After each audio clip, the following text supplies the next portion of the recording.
Hello friend, unique global studies में आपका स्वागत है। आज हम लोग समझेंगे प्रकाश के परावर्तन से संबंधित अवतल दर्पण के द्वारा प्रकाश का परावर्तन, और अवतल दर्पण में जो प्रतिबिंब बनता है उसको समझेंगे। तो कॉपी निकालेंगे और नोट करते चले जाएंगे।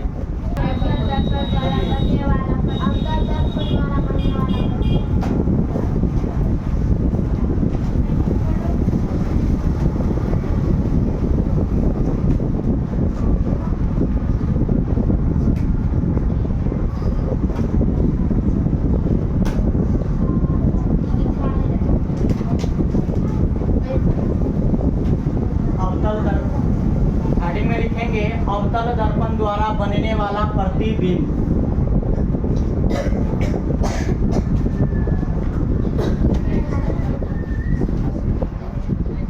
अवतल दर्पण द्वारा बनने वाला प्रतिबिंब।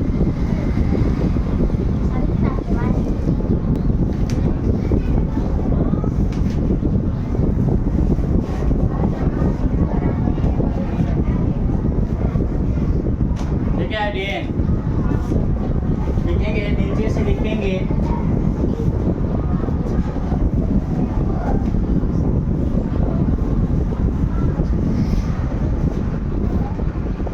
जब अवतल दर्पण के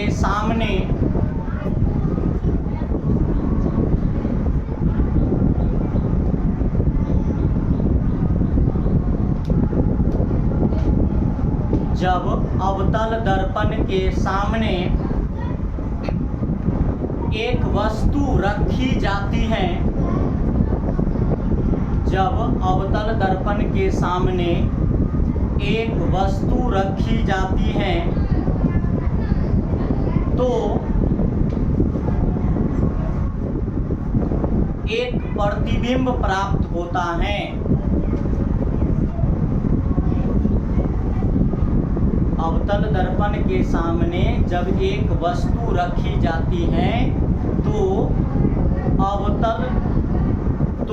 एक प्रतिबिंब प्राप्त होता है।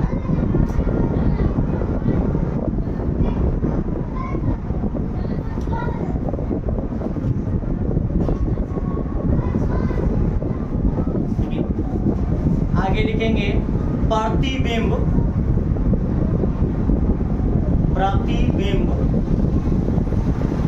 तब प्राप्त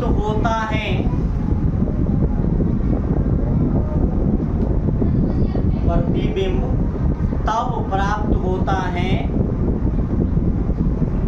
जब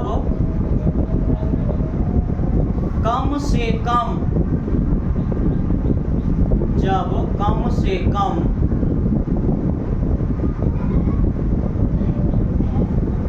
दो परावर्तित किरणें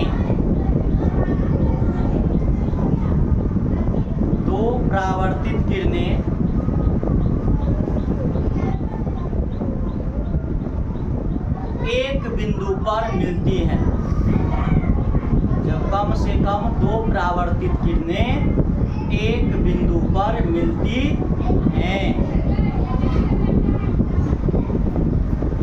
या मिलती हुई प्रतीत होती है, एक बिंदु पर मिलती है या मिलती हुई प्रतीत होती है।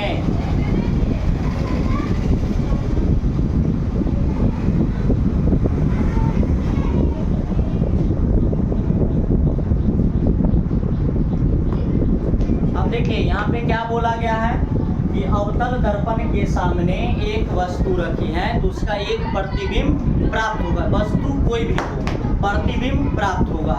यहाँ पे एक अवतल दर्पण है, ये है अवतल दर्पण, ये है इसका प्रधान अक्ष। तो अवतल दर्पण के सामने एक वस्तु रखा रहेगा तो उसका प्रतिबिंब एक प्रतिबिंब बनेगा। और प्रतिबिंब कैसे बनेगा? जब प्रतिबिंब बनने के लिए शर्त है कि कम से कम दो परावर्तित किरणें एक बिंदु पे आके मिलती है। जब दो परावर्तित किरणें एक बिंदु पर आकर मिलेगी तब जाके प्रतिबिंब बनता है। तो तो देखिए यहाँ पे इसका क्या होगा, वक्रता केंद्र सी। सपोज करिए यहाँ पे क्या है इसका वक्रता केंद्र, यहाँ पे इसका फोकस है। जब प्रधान अक्ष के समांतर आती हुई किरणें परावर्तन के बाद जिस बिंदु पर मिलती है तो फोकस कहलाती है। यहाँ से यहाँ इधर से होकर गुजरेगा। अब यहाँ पे वस्तु है, मान लीजिए सपोज करिए ये अनंत और वक्रता केंद्र के बीच में कोई वस्तु है। तो एक किरणें तो प्रधान अक्ष के समांतर आ गई, यहाँ से आकर प्रधान अक्ष के समांतर आई और दर्पण से टकराने के बाद किससे होकर गुजरेगी, फोकस से होकर गुजरेगी। एक किरणें वक्रता केंद्र से होकर गुजरेगी और जो किरणें वक्रता केंद्र से होकर गुजरती हैं वो दर्पण पे लंब होती है। यहाँ से वक्रता केंद्र से होकर इसको गुजारती हैं। दर्पण पे क्या होगा, ये लंब है, तो वक्रता केंद्र से होकर गुजारे, यहाँ से होकर गुजरा, इसी पथ पे ये वापस लौट आती है। तो दोनों रेखाएं, दोनों किरणें कहाँ पे काटती हैं, इस बिंदु पे। इधर की तरफ नीचे की ओर बन रहा है इसका प्रतिबिंब, नीचे की ओर इसका प्रतिबिंब। अगर प्रतिबिंब ए और बी है, अगर वस्तु ए और बी है तो प्रतिबिंब कितना होगा, ए नीचे में है तो यहाँ पे ए किधर होगा, ऊपर में, ए और बी। ए बी प्रतिबिंब को ए बी नहीं लिख करके ए डैश बी डैश लिखा गया। अब देख रहे हैं यहाँ पे कि अवतल दर्पण में जब वस्तु वक्रता केंद्र और इधर क्या है, अनंत है, वक्रता केंद्र और इधर अनंत है। जब वस्तु वक्रता केंद्र सी और अनंत के बीच स्थित है उसका प्रतिबिंब किधर बन रहा है, फोकस और वक्रता केंद्र के बीच में बन रहा है। फोकस और वक्रता केंद्र के बीच में बन रहा है। कैसा, वास्तविक की काल्पनिक। अवतल दर्पण में कौन सा प्रतिबिंब, वास्तविक प्रतिबिंब बन रहा है और वस्तु से छोटा कि बड़ा। अभी क्या बन रहा है, अभी इस कंडीशन में वस्तु से छोटा और उल्टा की सीधा, उल्टा। तो हर एक स्थिति में हम लोग वस्तु का प्रतिबिंब देखेंगे कि कहाँ वस्तु रखेंगे कि प्रतिबिंब कहाँ पे जाके बनेगा। तो एक एक करके हर एक स्थिति के बारे में देखेंगे, हर एक कंडीशन के केस करके इसमें समझेंगे एक एक करके। तो लिखेंगे उसके नीचे में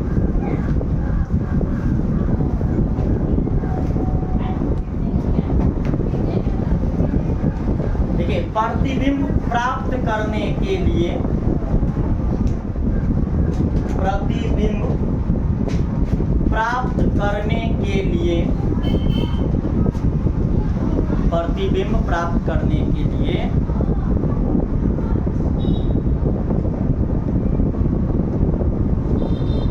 निम्नलिखित नियम हैं।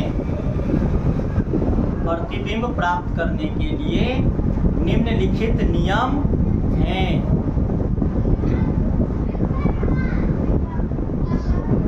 प्रतिबिंब प्राप्त करने के लिए निम्नलिखित नियम हैं। पहला नियम 1 लिखा, पहला नियम, नियम फर्स्ट,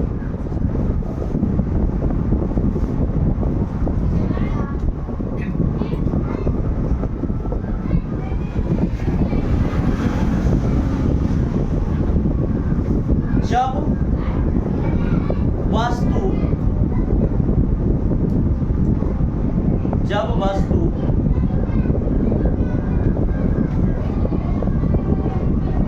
अनंत पर स्थित हो, जब वस्तु अनंत पर स्थित हो तो उसका प्रतिबिंब, जब वस्तु अनंत पर स्थित हो तो उसका प्रतिबिंब फोकस पर बनेगा, तो उसका प्रतिबिंब फोकस पर बनेगा। वास्तविक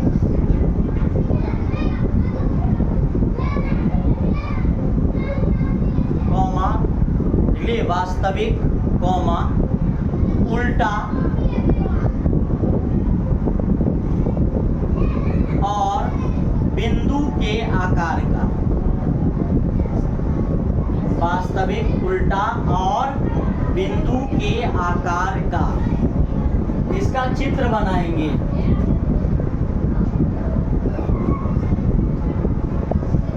देखिए अवतल दर्पण में हम लोग प्रतिबिंब पढ़ रहे हैं, ये है अवतल दर्पण।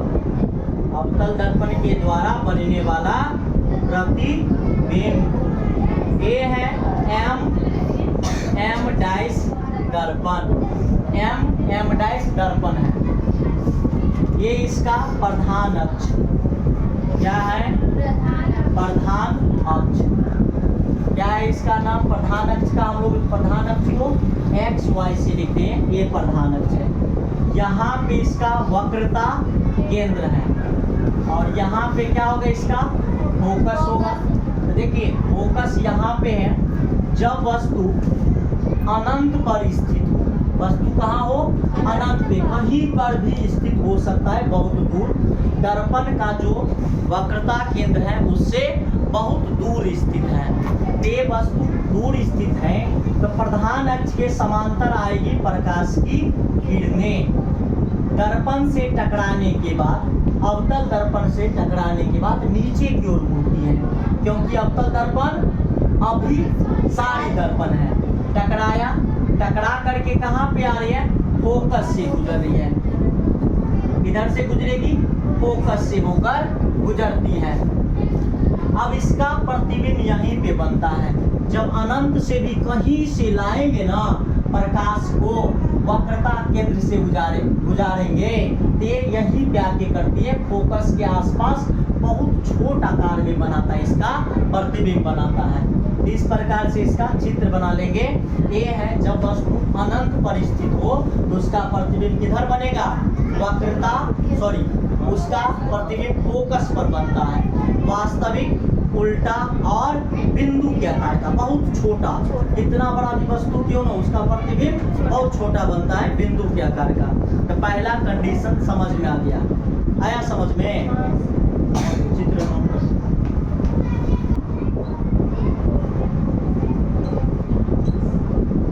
दूसरा नियम लिखेंगे।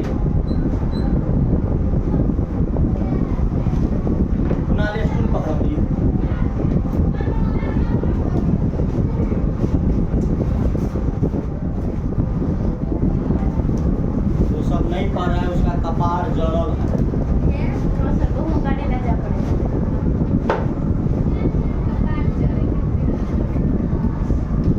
गरम लग रहा है,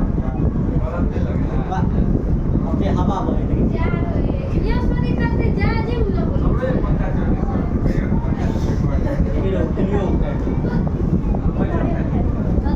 चमके थे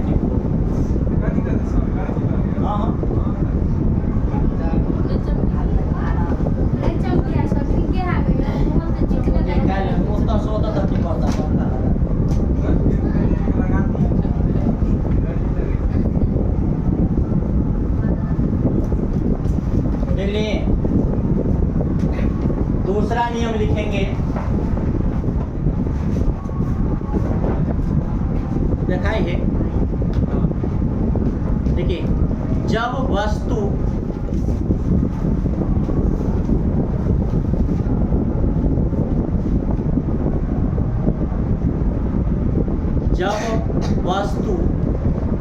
अनंत और वक्रता केंद्र के बीच स्थित हो, जब वस्तु अनंत और वक्रता केंद्र के बीच स्थित हो तो उसका प्रतिबिंब फोकस और वक्रता केंद्र के बीच बनेगा। जब वस्तु अनंत और वक्रता केंद्र के बीच स्थित हो तो उसका प्रतिबिंब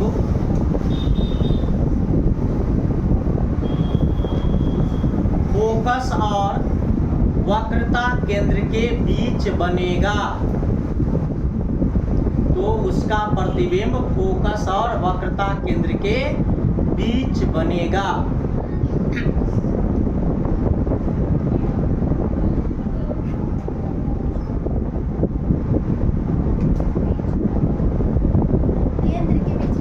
वक्रता केंद्र के बीच वीडियो बनने वाला जैसे नहीं होता सब मोबाइल बना लिखते ये भी नहीं करता पाइए नहीं ले मतलब करो करके ले कयो करके ले देखियो कथी लिखिए। दूसरा जो नियम है जब वस्तु अनंत और वक्रता केंद्र के बीच स्थित हो तो उसका प्रतिबिंब फोकस और वक्रता केंद्र के बीच बनेगा। कैसा प्रतिबिंब बनेगा? वास्तविक, उल्टा और वस्तु से छोटा। देखो, वास्तविक, उल्टा और वस्तु से छोटा। वास्तविक, उल्टा और वस्तु से छोटा। वास्तविक, उल्टा और वस्तु से छोटा।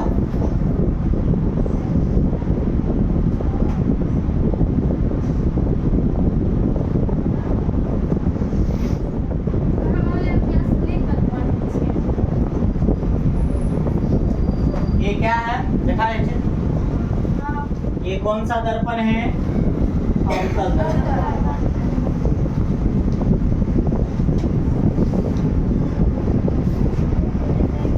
ये है इसका वक्रता केंद्र, ये इसका फोकस। जब देखिए वस्तु कहाँ पे स्थित हो? अनंत और वक्रता केंद्र के बीच। सपोज करिए यहाँ पे ए और ए डैश हो जाएगी, ए और बी वस्तु है। एक आएगी, किरण आएगी प्रधान अक्ष के समांतर आएगी, दर्पण से टकराने के बाद फोकस से होकर गुजरती है। एक प्रकाश की किरण कहाँ से? वक्रता केंद्र से होकर गुजरेगी, जो दर्पण पे लंब होती है, यानी ये परावर्तन नहीं करते, उसी पथ पे वापस लौट आती है। यानी वक्रता केंद्र से होकर गुजरने वाली प्रकाश की किरण दर्पण से परावर्तन के बाद उसी पथ पर वापस लौट आती है। जो किरण वक्रता केंद्र से होकर गुजरेगी वो दर्पण से टकराने के बाद उसी पथ पे वापस लौट आती है। ये काटती है किस बिंदु पे? यहाँ पे काटती है फोकस और वक्रता केंद्र के बीच में, ए बी, यानी ए डैश बी डैश इसका प्रतिबिंब है। प्रतिबिंब कैसा है? वास्तविक है, उल्टा है और वस्तु से बड़ा कि छोटा? छोटा, वस्तु से छोटा। बना लीजिए चित्र, ये 2 नंबर का चित्र।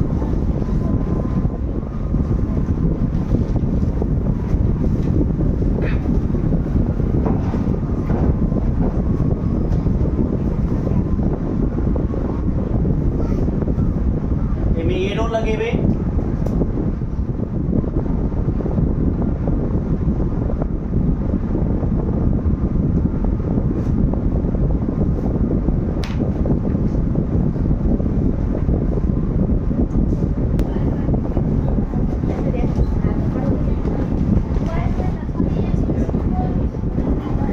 नियम 3 लिखेंगे।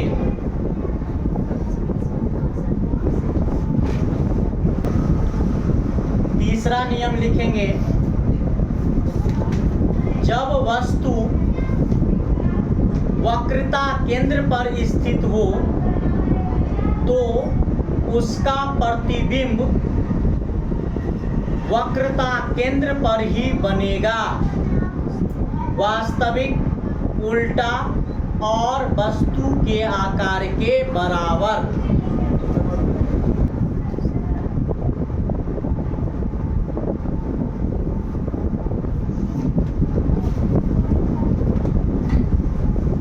देखियो, जब वस्तु वक्रता केंद्र पर स्थित होगा तो उसका प्रतिबिंब कहाँ पे बनेगा? वक्रता केंद्र पर ही बनेगा। कैसा बनेगा रे? कैसा बनेगा? वास्तविक, उल्टा और वस्तु के आकार के बराबर। ध्यान देवे तो ये गांव पर नहीं याद कर पड़त, तब समझ में चले आओ। गलत।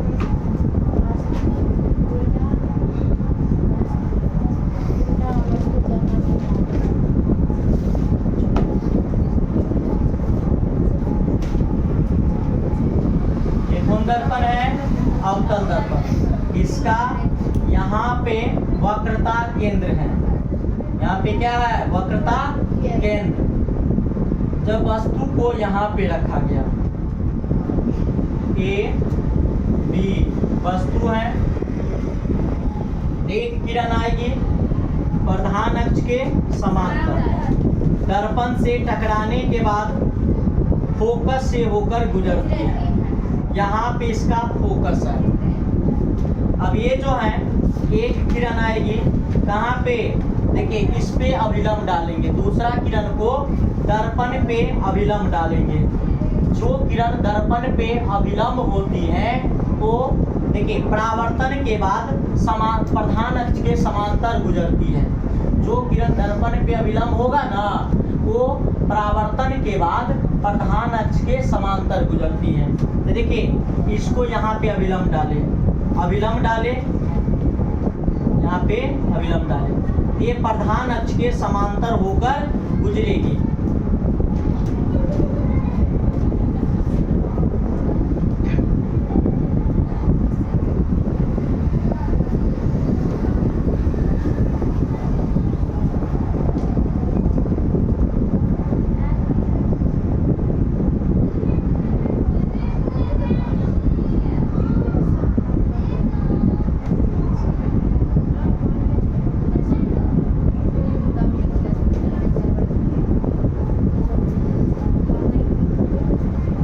यहाँ पे ये दर्पण है, यहाँ पे वक्रता केंद्र है, वक्रता केंद्र सी पर ए और बी ऊंचाई की वस्तु है। यहाँ से प्रकाश चल रही है प्रधान अक्ष के समांतर, टकराने के बाद फोकस से होकर गुजरती है। यहाँ पे आ गई प्रकाश की किरण। दूसरा है दूसरी प्रकाश किरण को फोकस से होकर गुजारे हैं और ये टकराने के बाद प्रधान अक्ष के समांतर होकर गुजरती है। यानी जिस प्रकाश को फोकस से गुजारेंगे तो टकराने के बाद प्रधान अक्ष के समांतर हो जाती है।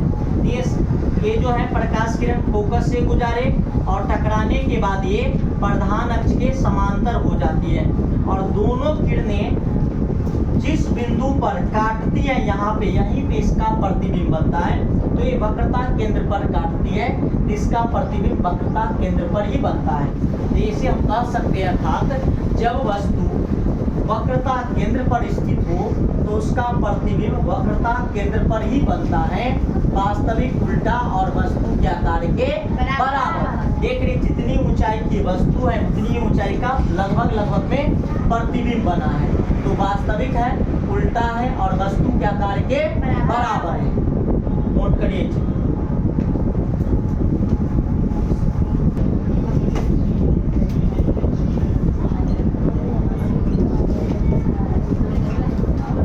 चौथा नियम लिखिए।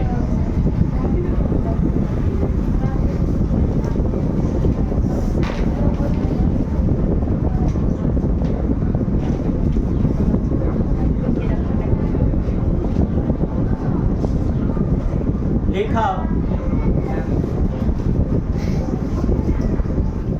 जब वस्तु वक्रता केंद्र और फोकस के बीच स्थित हो, जब वस्तु वक्रता केंद्र और फोकस के बीच स्थित हो तो उसका प्रतिबिंब वक्रता केंद्र और अनंत के बीच बनेगा, वास्तविक, उल्टा और वस्तु से बड़ा। अब देखिए 4 नंबर का चित्र इधर बनाते हैं। ये है अवतल दर्पण, प्रधान अक्ष, वक्रता केंद्र, ये है फोकस। जब वस्तु वक्रता केंद्र और फोकस के बीच स्थित हो, यहाँ पे वस्तु है ए बी प्रधान अक्ष के समांतर लाएंगे प्रकाश की किरण। प्रधान अक्ष के समांतर लाएंगे प्रकाश की किरण। दर्पण से टकराने के बाद फोकस से होकर गुजरेगी। एक प्रकाश किरण को वक्रता केंद्र से लाएंगे। ए दर्पण से टकराने के बाद प्रधान अक्ष के समांतर हो जाती है। तो यहाँ पे इसका प्रतिबिंब बन रहा है। यहाँ पे इस ये अनंत है और ये वक्रता केंद्र। तो देखिए ध्यान से, जब वस्तु वक्रता केंद्र और फोकस के बीच स्थित है तो इसका प्रतिबिंब वक्रता केंद्र और अनंत के बीच बन रहा है। इधर क्या है? अनंत है, तो वक्रता केंद्र और अनंत के बीच बन रहा है प्रतिबिंब ए डैश बी डैश। ये वास्तविक है, बाईं तरफ बन रही है यानी दर्पण के सामने बन रही है, तो ये वास्तविक है। परंतु देखा जाए तो ये वस्तु से क्या है? बड़ा है कि छोटा है? बड़ा है। तो वास्तविक उल्टा और वस्तु से बड़ा बनता है। समझ में आ गया? चित्र उतारिए। देखिए पांचवा नियम लिखिए।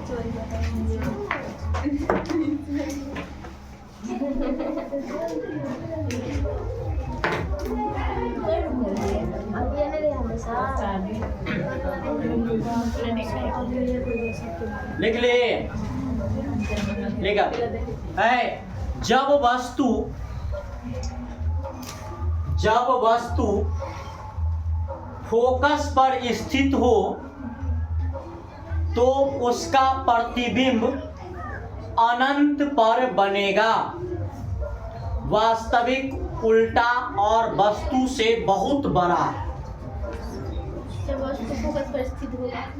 जब वस्तु फोकस पर स्थित हो तो उसका प्रतिबिंब अनंत पर बनेगा। वास्तविक उल्टा और वस्तु से बहुत बड़ा।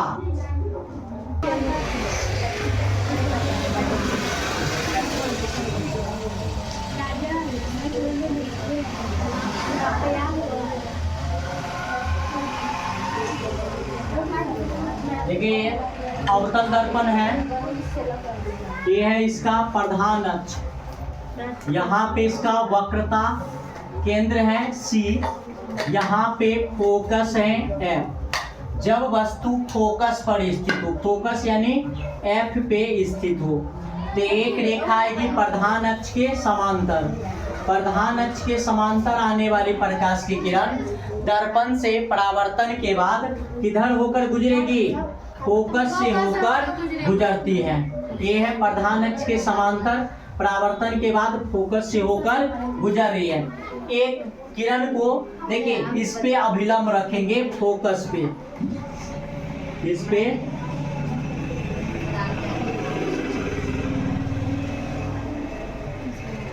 एक किरण फोकस से यहाँ से दर्पण पे अभिलंब करते हैं तो ये इसी पथ पे वापस लौट आती है। यानी ये किसी बिंदु पर जाकर ये जो है दोनों रेखाएं किसी न किसी बिंदु पे जाके काटती है। दोनों रेखाएं जो हैं किसी न किसी बिंदु पे जाके क्या करेगी? काटेगी। यानी इसका प्रतिबिंब जो है ये अनंत पे जाके बनेगा, कहीं पे बन रहा है। देखिए इसका प्रतिबिंब यहाँ पे, दोनों रेखाएं यहाँ पे काट रही है। तो जब वस्तु, अब इससे यहाँ से प्रतिबिंब बनाएंगे, ध्यान से देखिए, ये नियम को मिटा देते हैं। जब देखिए वस्तु को रखे फोकस पे तो उसका प्रतिबिंब किधर बन रहा है? इसके सामने। यहाँ पे देखिए बहुत बड़ा बन रहा है, वस्तु से इतना बड़ा प्रतिबिंब बन रहा है। ए डैश बी डैश, इतना बड़ा प्रतिबिंब है। देखिए जब वस्तु का आकार छोटा सा है ना, वहाँ पे एफ पे वस्तु का आकार क्या है? छोटा सा है, परंतु यहाँ पे जो प्रतिबिंब बन रहा है अनंत पे, इसका आकार बहुत बड़ा है और उल्टा भी है। तो जब वस्तु फोकस पर है तो उसका प्रतिबिंब कहाँ पे बनेगा? अनंत पर। कैसा प्रतिबिंब? वास्तविक उल्टा और वस्तु से बहुत बड़ा बनता है। तो देखिए हम लोग इतना सारा कंडीशन देख रहे थे। जब वस्तु को अनंत पर रखते थे तो उसका प्रतिबिंब फोकस को बन रहा है, जब वस्तु को फोकस पर रखे तो उसका प्रतिबिंब अनंत पे बना, जब वस्तु को वक्रता केंद्र और फोकस के बीच रखे तो उसका प्रतिबिंब वक्रता के जब वस्तु को अनंत और वक्रता केंद्र के बीच रखे तो उसका प्रतिबिंब वक्रता केंद्र और फोकस के बीच रखा। जब वस्तु को वक्रता केंद्र और फोकस के बीच रखे तो उसका प्रतिबिंब इधर वक्रता केंद्र और अनंत के बीच बनले अनंत के बीच। जब वस्तु को वक्रता केंद्र पर रखे तो उसका प्रतिबिंब वक्रता केंद्र पर ही बना।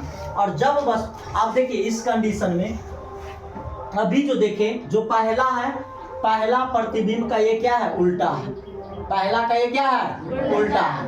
पहला के उल्टा, पहला के उल्टा पांचवा, दूसरा के उल्टा चौथा, अब तीसरा तो बीच वाला बराबरे है। जितना आकार का वस्तु होगा उतना ही आकार का प्रतिबिंब बनेगा। जितना आकार का वस्तु रहेगा तीसरा नंबर में वक्रता केंद्र पर, तो वक्रता केंद्र पर ही बनता है। और पांचवा जो है ये हो जाएगा अलगे हो जाते। पांचवा ये जब वस्तु को अब वस्तु को किधर घिसकाएंगे, कौन सा स्थिति है, वस्तु रखने का कितना स्थिति देखें, 5 स्थिति। वस्तु रखने की कितनी स्थिति, 5। कौन कौन है, अनंत और सी के बीच, अनंत और सी के बीच। सॉरी सबसे पहले देखिए पहला स्थिति में क्या देखें, अनंत पर, किस पर, अनंत पर। दूसरा स्थिति में क्या देखें, अनंत और सी के बीच, सी के बीच। तीसरा स्थिति में क्या देखें, सी पर। चौथा स्थिति में सी और एफ के बीच, एफ के बीच। पांचवा स्थिति में एफ पर। जब इस पे वस्तु रखा गया, अनंत पे वस्तु रखा गया, तो इसका प्रतिबिंब कहाँ पे बना, एफ पर। कहाँ पे बना, एफ पर बना, एफ पर बना। जब वस्तु को अनंत और सी के बीच में रखा गया तो इसका प्रतिबिंब कहाँ पे बना, एफ और सी के बीच, सी के बीच बना, मैं सी के बीच। जब सी पर रखा गया वस्तु को तो प्रतिबिंब कहाँ पे बना, सी पर ही बना, सी पर ही ना। जब सी और एफ के बीच रखा गया तो प्रतिबिंब कहाँ बना, सी और अनंत के बीच, सी और अनंत के बीच। जब वस्तु को एफ पर रखा गया तो इसका प्रतिबिंब कहाँ बना, अनंत पर। देखिए अनंत अनंत मिलाए, पहला पांचवा, पहला का पर वस्तु, पांचवा का प्रतिबिंब नहीं है, एक ही स्थिति हो।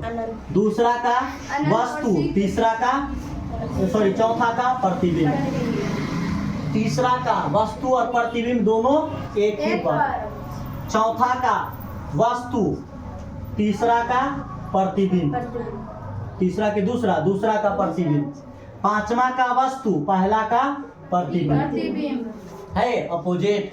तो थोड़ा सा कॉमन सेंस लगाइए, थोड़ा सा समझने की कोशिश करिए, कहाँ पे वस्तु रखा गया, कहाँ पे प्रतिबिंब रखा गया, तो यादें हो जाएगा परमानेंट, जिंदगी भर।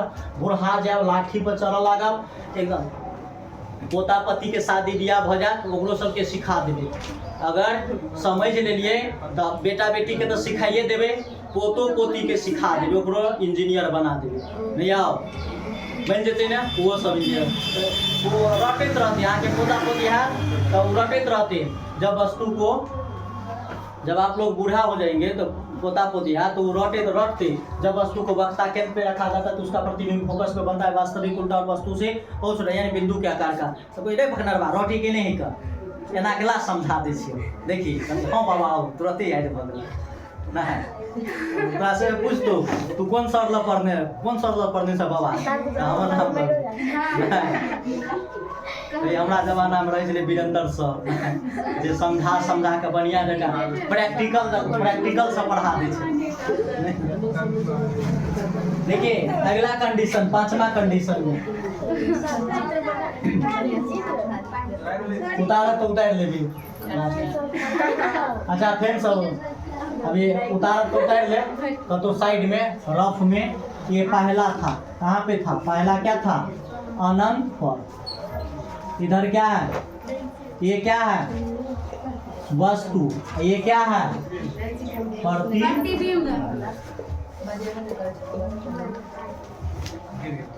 हाँ ये है वस्तु, ये है प्रतिबिंब।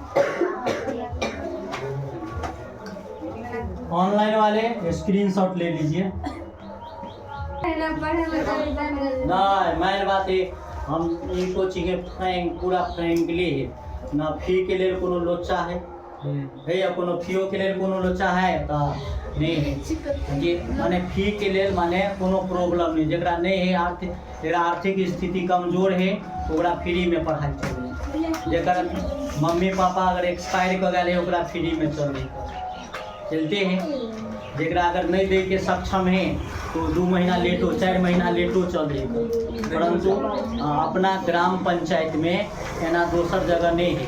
अगर नहीं अगर फी देवे 1 महीना भगल 110 तारीख भगल अगर नहीं दिलिए तो भगा दे तेना चले, परंतु से अपना से कोचिंग में से नहीं। देखा छठा कंडीशन लिखा हुआ है नियम 6।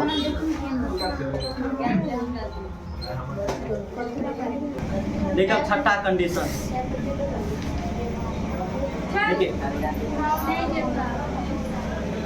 देखा, जब वस्तु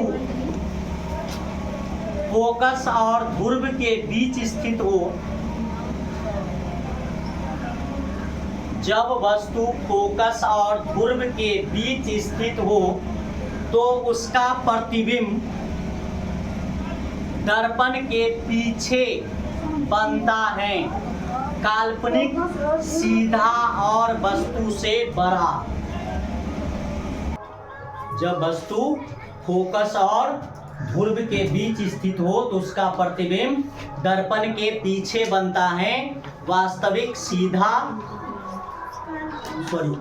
काल्पनिक, सीधा और वस्तु से बड़ा। लिख ले, चित्र बने आप।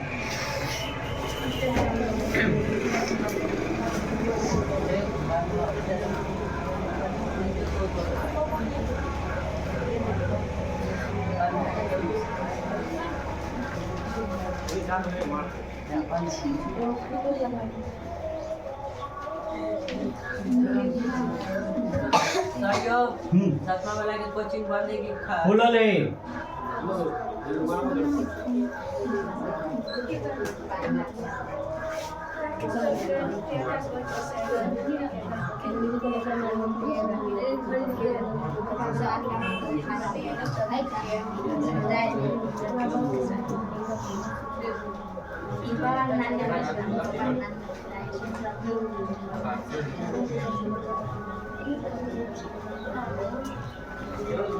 देखिए यहाँ पे ये क्या है, अवतल दर्पण बनाए, प्रधान अक्ष ये वक्ता केंद्र, ये है फोकस। जब वस्तु को यहाँ पे ध्रुव है P, जब वस्तु को फोकस और ध्रुव के बीच रखा गया तो एक रेखा प्रधान अक्ष के समांतर लाते, परावर्तन के बाद फोकस से होकर गुजर रही है और दूसरी रेखा को यहाँ से लाते वक्रता केंद्र से, वक्रता केंद्र से जो ला रहे हैं तो कहाँ से, ये दर्पण के उस तरफ कहीं नहीं काटती है, ये आगे इधर। देखिए किधर जाके बन रहा है, ये यहाँ पे बन जाके बन रहा है, इसी पे ये वापस हो जाती है, यहाँ पे दर्पण के पीछे बन रहा है। सीधा है कि उल्टा? उल्टा है, पते सीधा है, क्या है सीधा, दर्पण के पीछे बन रहा है। तो वास्तविक की काल्पनिक? काल्पनिक। वस्तु से छोटा कि बड़ा? वस्तु से बड़ा, वस्तु से बड़ा। यहाँ पे दिख रहा है वस्तु से क्या है, बड़ा है, सीधा है और काल्पनिक है। क्योंकि काल्पनिक इसलिए है क्योंकि ये दर्पण के पीछे बनता है। समझ में आ गया? उतारिए।